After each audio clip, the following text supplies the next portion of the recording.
Sénégalaises, Sénégalais, chers hôtes étrangers parmi nous, 2020 a été une année encore plus difficile que nous ne l'avions prévu en fin d'année dernière face à la presse pour en témoigner. Certains journaux du lendemain me traitèrent de saltigué faisant parler les rois. Je m'étais pourtant contenté d'observer une déconstruction visible par tous qui ne pouvait que détruire de la valeur et des valeurs, qui ne pouvait que produire de l'appauvrissement, de la détresse et du désespoir chez notre jeunesse. C'est dans une posture identique qu'aujourd'hui je soutiens que 2021 sera sans aucun doute une année encore plus difficile que celle que l'on quitte. Et cela malgré les contre-vérités persistantes sur l'accroissement de la richesse annoncée dans les campagnes et que les villes continueront de subir les conséquences de la perte d'activité en 2020. La solution ne viendra certainement pas des illusions politiciennes trouvées pour distraire le peuple, partager les responsabilités de l'échec avec de nouveaux complices dans le projet d'ainsi calmer un front social qui se lève. 2021 sera donc une autre année difficile parce que la soi-disant croissance sénégalaise continuera à ne pas faire reculer la pauvreté. Elle ne cessera d'être caractérisée par l'absence d'emplois suffisants créés, comme l'a constaté la récente étude de la SFI, membre du groupe de la Banque mondiale. Cette croissance, si elle existe, est donc confisquée par des politiciens devenant fort vite milliardaires et quelques affairistes sortis du néant pour être mis à leur service. 2020 est une autre année d'échec économique, mais il serait faux de la présenter comme de déception économique, conséquence de la crise que la pandémie explique dans d'autres pays du globe. Elle avait été annoncée comme porteuse d'une croissance de l'économie sénégalaise dont la vigueur exceptionnelle serait conservée et même relevée à 7% en 2020-2021. Nous avions évidemment contesté une telle ineptie qui faisait reposer une croissance de notre économie par des actions sur des leviers à la fois contraires à une accélération de croissance et contradictoires entre eux. Nous en rappelons quelques-uns. Une priorité donnée au respect des engagements de dette extérieure associée à une prudence en matière d'engagement nouveau pris à ce titre. Une priorité imposée dans le cadre du programme ICPE du FMI, puisque le surendettement du Sénégal était déjà devenu une réalité, ne laissant quasiment plus de marge d'endettement disponible. Pour le FMI, le risque de détresse financière du Sénégal est passé de faible à modéré. Le message est clair. Il faut en retenir une évolution dans la mauvaise direction et donc une pause nécessaire. Une baisse de la commande publique, qui avait été le moteur de la croissance des années précédentes, et un relais à faire prendre par le secteur privé sénégalais, pourtant affaibli par l'octroi de marché privilégiant systématiquement des entreprises étrangères aux dépens du secteur national, par choix de la nature des projets et des entreprises bénéficiaires. Une pression fiscale renforcée qui ne pouvait qu'amoindrir l'efficacité d'un secteur privé déjà atone et avoir un effet déflationniste sur la demande globale. Un relèvement du prix de l'électricité et des produits à la pompe, avec pour conséquence l'affaissement de la compétitivité du secteur privé sénégalais et une importante ponction sur le revenu des ménages et donc sur cette même demande globale. À l'exception notable de ceux du Fonds monétaire international, tous les économistes sérieux se demandaient alors comment des mesures propres aux ajustements structurels pouvaient permettre non pas d'entrer dans une période déflationniste, serait-elle provisoire, mais plutôt d'accélérer une croissance économique. Les 3 mois de semi-confinement au Sénégal, le marasme du tourisme mondial et la récession mondiale ont permis de trouver les bonnes justifications à la perte de croissance en 2020. Une manifeste rivalité entre nos 2 ministres en charge de l'économie a cependant permis de sauver l'honneur. Le Sénégal a donc pu passer en quelques semaines d'une récession faussement limitée à moins de 1% à une croissance légèrement supérieure à 2% qui ferait figurer le Sénégal parmi les exceptions mondiales. Pour notre part, nous retenons plutôt que le Sénégal demeure dans l'échec économique persistant, caché derrière des statistiques fabriquées à l'instar de celles aussi invraisemblables que les 1 800 000 tonnes d'arachides qui seraient produites quand quelques dizaines de milliers de tonnes ne parviennent pas à être trouvées sur les marchés par les usines d'huileries, toutes contraintes à l'arrêt de leur activité. Les signes les plus lisibles de cette souffrance économique et sociale sont la catastrophe vécue par les pêcheurs. la fuite de notre jeunesse désespérée dans des pirogues de fortune au risque de leur vie, la considérable aggravation du déficit des finances publiques puisqu'il s'agit d'un doublement. L'année 2020 sera donc close sur les constats suivants.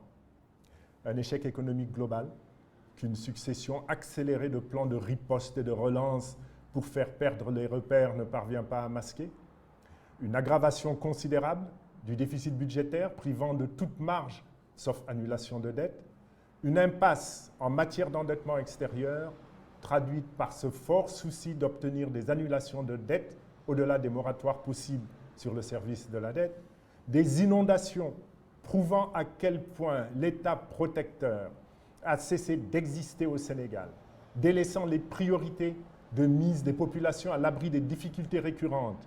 Ils ont abandonné la mise en œuvre du plan décennal de lutte contre les inondations au profit de grands projets sans impact durable sur les comptes de la nation. Une gestion de la pandémie qui aura permis de constater à quel point notre système sanitaire avait été négligé au point de donner lieu à un programme spécial de remise à niveau portant sur plusieurs centaines de milliards de francs CFA.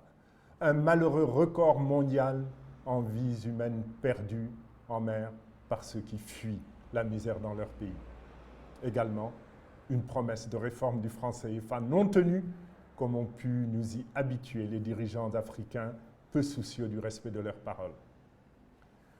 Une solution au stress économique et social du Sénégal a par contre été trouvée au sein de l'arsenal habituel des fausses mesures.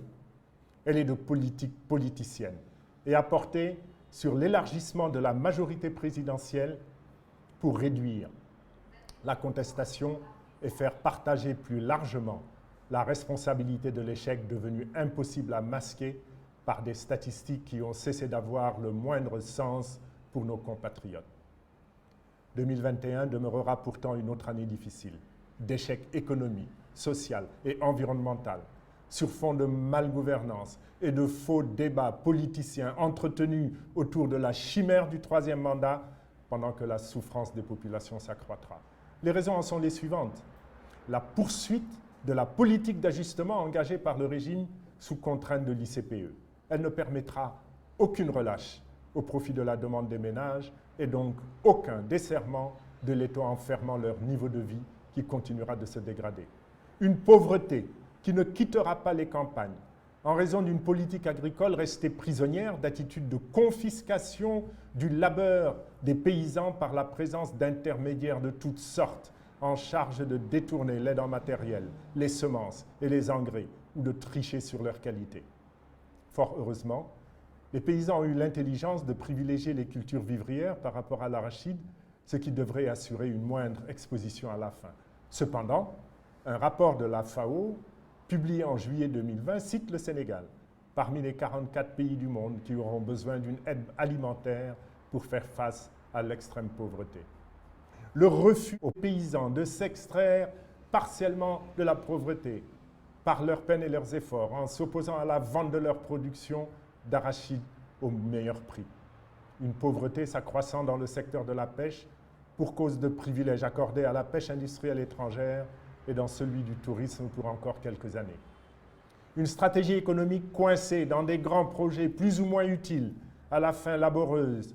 On peut citer le TER, Diamniadio, la compagnie aérienne nationale, les lampadaires solaires, etc., etc. Une compétitivité du secteur privé, difficile à restaurer au regard du niveau très élevé du coût de l'énergie. Il n'est pas inutile de rappeler que le coût du kilowattheure au Sénégal est 2,5 fois plus élevé que le niveau admis au plan international et que celui du transport vers notre hinterland naturel, qui est le Mali, représente plus de 30% de la valeur des marchandises alors qu'il ne devrait dépasser qu'une moyenne de 10%.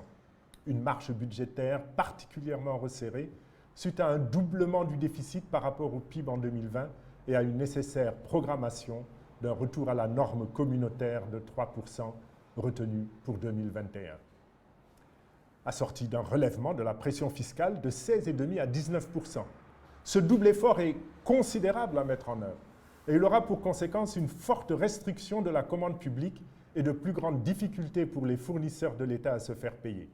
Au regard de ces tensions à venir, il est d'ailleurs particulièrement inquiétant de relever l'accroissement de certaines dépenses de fonctionnement dans le budget 2021, notamment pour faire plaisir aux alliés logés en Conseil économique, social et environnemental et en Haut Conseil des collectivités locales. Cette attitude habituellement dépensière et de gaspillage devrait pourtant devenir de prudence pour prendre en compte l'ajustement décidé et l'incertitude planant sur la reprise économique mondiale et nationale. Une attente fébrile de la seule lumière possible qui viendrait de l'annulation d'une partie de la dette sénégalaise, mais dont l'intensité sera forcément décevante.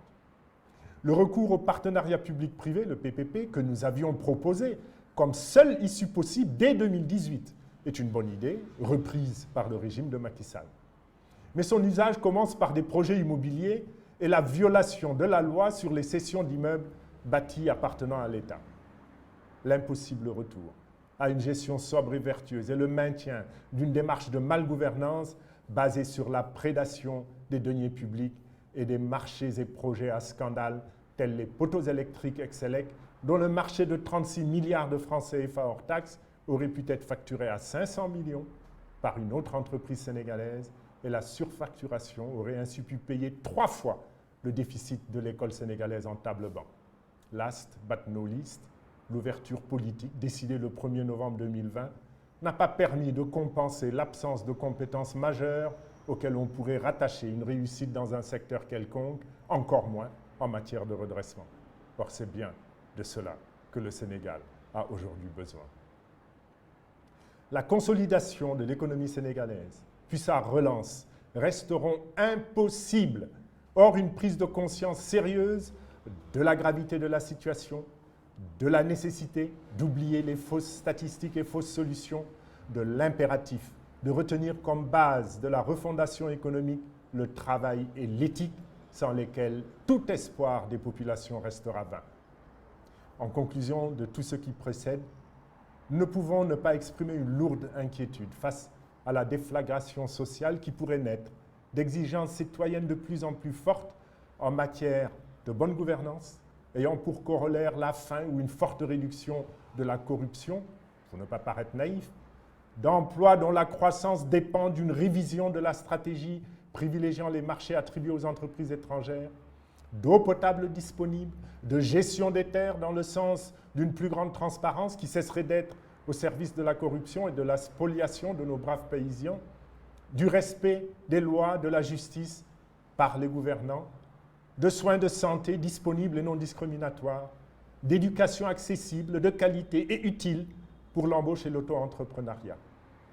Les politiciens professionnels de notre pays se trompent lourdement s'ils pensent avoir gagné du temps en choisissant une recomposition politique nous ramenant à l'avant 2012. Ils se sont plutôt mis en retard de l'histoire et ont renforcé les convictions partagées de plus en plus largement par nos compatriotes. Ils ne sont là que pour eux-mêmes, oubliant les intérêts du peuple.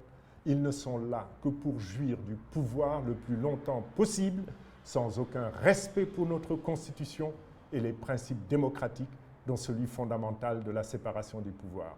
Ils poursuivent leur supercherie et tromperie, affichant sans aucune pudeur que leur objectif n'était autre que de viser l'affaiblissement de l'une des parties assises à la table du dialogue national en la conviant à la leur propre, celle des prédateurs.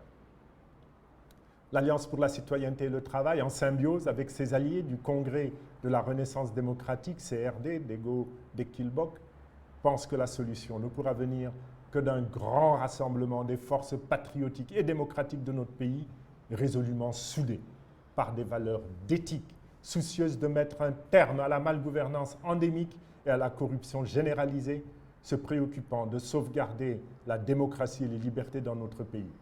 Elle sait l'urgence qui s'attache à mettre les Sénégalais au travail par des politiques économiques orientées vers cette priorité.